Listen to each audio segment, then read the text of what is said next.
I think in 2023, it is really important to get out of the mindset of, oh, I'm just a small creator, because small creators are like making the world go round. Like, oh my God, like I got sent a PR package, like I made it, I'm so cool, and into other platforms. Personally, this is my favorite camera. I love it so much. I think PR is actually a lot easier than you would think it is.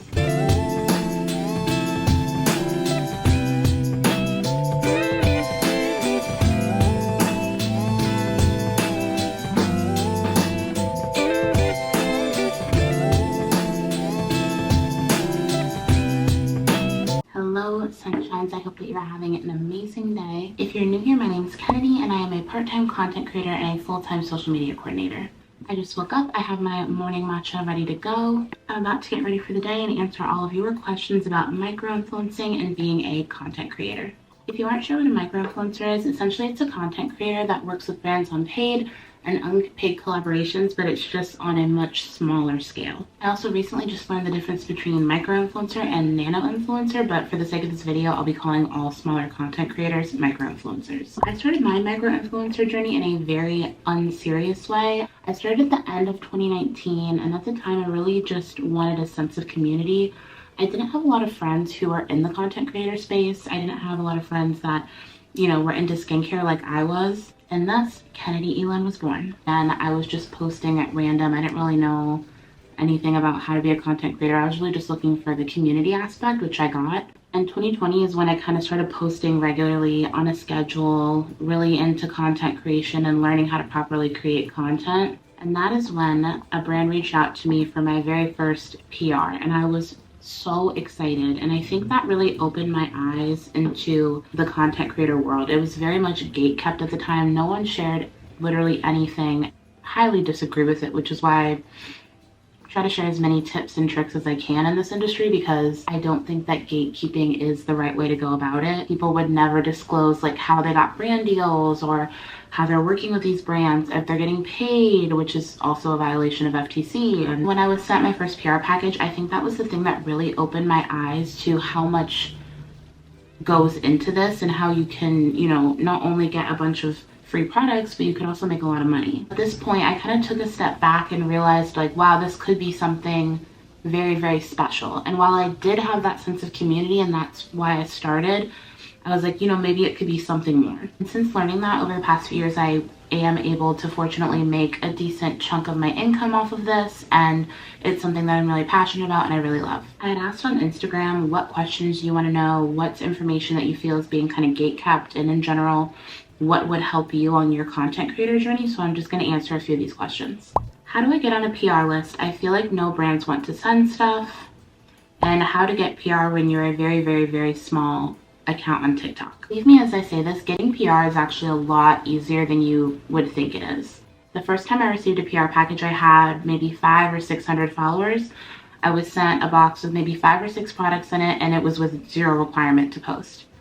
At the time, I was so excited, and I called my mom. I was like, oh my God, like I got sent a PR package, like I made it, I'm so cool, like this is so, it's just genuinely elated, so excited. The thing was, I couldn't wrap my head around what does a brand gain from sending someone who is such a small creator PR with zero requirement to post. A lot of brands, especially big brands, have a large amount of PR available to them to send out. Essentially, it's free advertising. Even if there's no requirement to post, brands want you to be trying their product, providing feedback. And if you do happen to post, that's a plus for the brand, because your small audience is very connected to you being a smaller content creator. So yes, it is very, very possible to get PR if you are a small creator.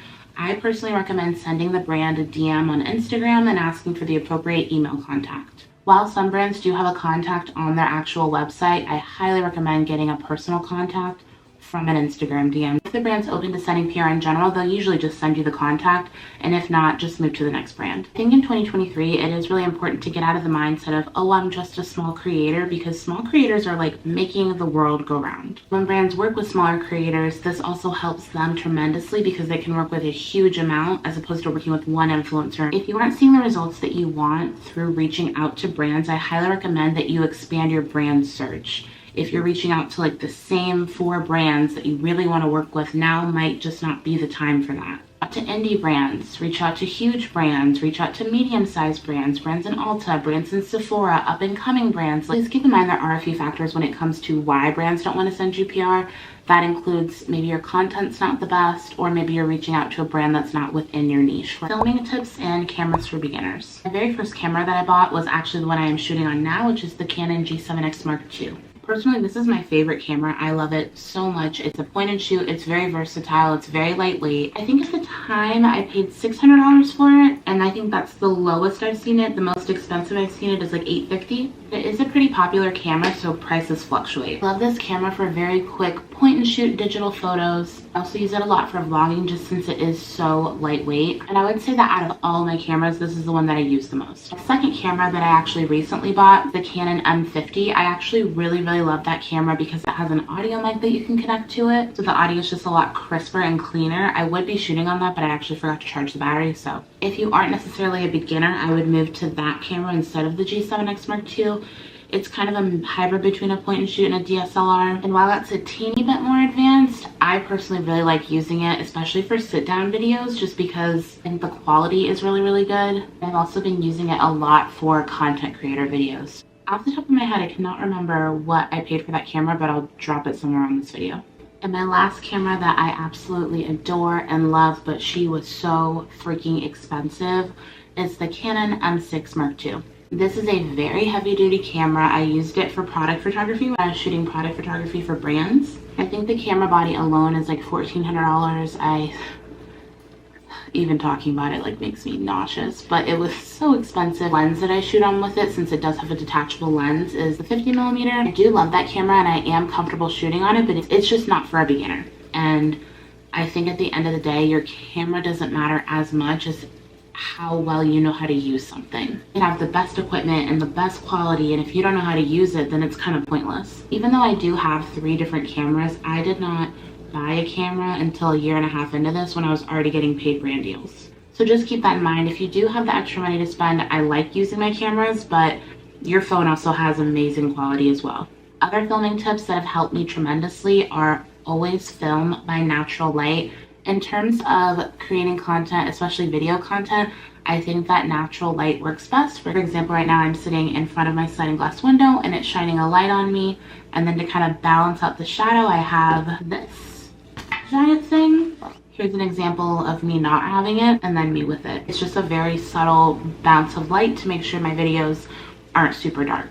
You don't really need a huge setup in order to create really good content. It just depends on the type of content that you're creating and how to create unique content that is true to me. This is actually one of my favorite questions because it is very important. So many people's content is just carbon copies of the other. So staying true to who you are and your type of content and your branding is very important. But in order to do that, you need to know what that is and what that looks like. The first thing I would do is figure out videos that you like to create. Do you like to create get ready with me? Do you like to create story times? Do you like to create vlogs, education?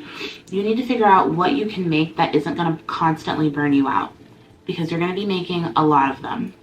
The second thing is honestly just doing it. Just trying to experiment and see what you like are things that you'll only figure out if you actually go and do it. At the end of the day, you are your brand and you are the only one that's going to know what content will hit best for you and what content, 1, you're comfortable making, and 2, you're good at making. And it can be really hard and overwhelming to try to think, does this feel authentic to me? But just keep in mind, even if you are creating a certain type of content and you don't really enjoy it, or you don't feel like it feels authentic to you, you can always change it. Like, nothing is set in stone. For this person, I would come up with a list of ideas that I like, and then I would go look them up, look at the few top videos and see, how they shot it, how that's performing for them, and then literally do the opposite. Which I know can sound counterproductive, but honestly, if you don't want to be like everyone else and you want to create content that is authentic to you, find what you're interested in, go look and see how others are doing it, and then try to reframe that in a very creative way that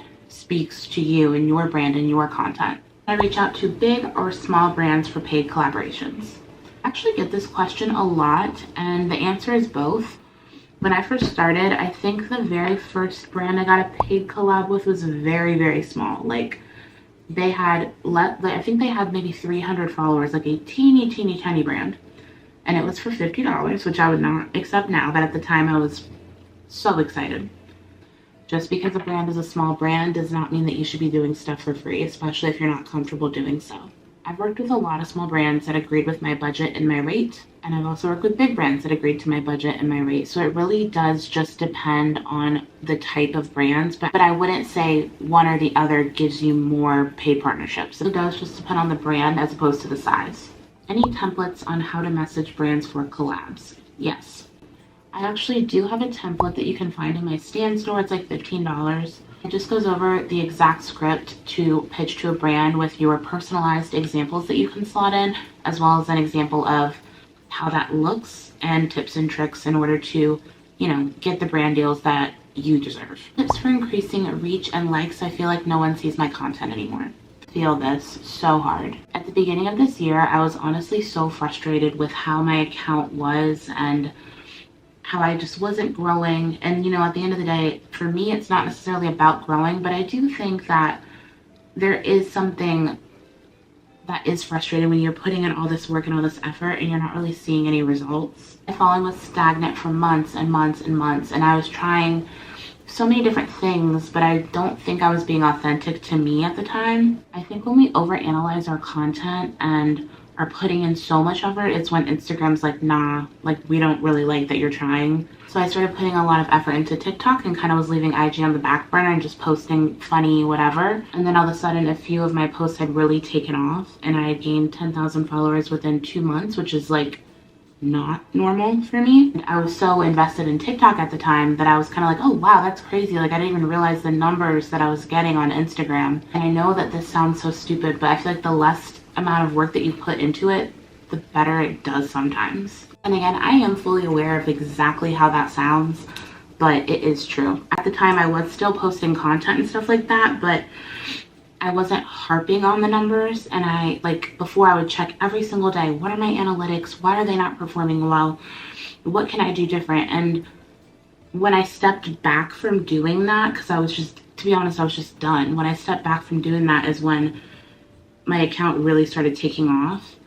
And what is that saying? Like a watched pot doesn't boil, like a watched Instagram doesn't grow. And again, it just sounds so stupid and crazy. And if someone said it to me, I'd be like, what are you even saying? Like, shut up, that's not true. But I truly believe that it is. I was like so done. I was so frustrated. And a lot of small creators can relate to that because it is frustrating and it is so annoying when you're really trying really hard to put time and effort. I put like 3 to 4 hours a day into creating content on top of my actual job. So it's like, I completely understand, being really frustrated by that because it is really frustrating. Things that can help are doing a mix of reels as well as stagnant posts and including carousels in your post. And I honestly think something that helped me just so much was getting into other platforms. Keep in mind that it only takes one post to go viral or get a lot of views for you to then gain a lot of followers. How do you not compare yourself to other creators? I think honestly it's almost impossible not to compare yourself to other creators. A few things to keep in mind if you are currently in your comparison cycle phase. Realizing that I was comparing my step 5 to someone else's step 265. If I'm just starting out creating content and I don't really know how to do it yet, why am I comparing myself to someone that's been doing it for like 10 years? Clearly they're going to be better. When I first started, a lot of my content was product photography. Reels weren't even a thing yet, I don't think. And I was, just learning. I was very new. I'd buy a poster board from the dollar store and lay a bunch of products out and just shoot on my phone and like weird angles. And the content wasn't bad because I didn't know how to shoot content yet. Would I shoot anything like that now? Of course not. But now I know how to properly do it. But at the time I was comparing myself to product photographers that had been in the industry longer than I've literally been alive. So obviously, Kennedy, you're not going to meet that goal. You're not going to create content that well because they have years of experience ahead of you. I do try to keep that in mind when it comes to comparison, like, well, how long has this person been doing this? Another thing that I recommend is to completely get off social media. If you are doom scrolling and constantly comparing yourself, that's not positive and that's not going to help you or your account in any way. You're well within your right to post on your social and then get off the app immediately, because all you're doing is being like, I wish that I looked like that, or I wish that my content was creative. Oh, that music with the beats synced up is like such a good video. Like, why can't I shoot videos like that? Why can't I edit like that? And it's just not helpful. It just consistently fills the imposter syndrome and tells you that you're not good enough, and that's not true. Don't get me wrong, as humans, we will naturally compare ourselves. It's just the way that, I don't know, we're wired, but I do think at the end of the day, you have to give yourself grace when it comes to over-analyzing your own content and comparing it to someone else's. I wish all of you the best of luck on your content creator journeys. I hope this video helped, and at the end of the day, you know what's best for you, you know what's best for your content, and even if you feel down about it, like, you will get there. I promise you, you will. Now that I'm ready for my day, I hope you guys have the best day. Please leave any comments that you have in the comment section below.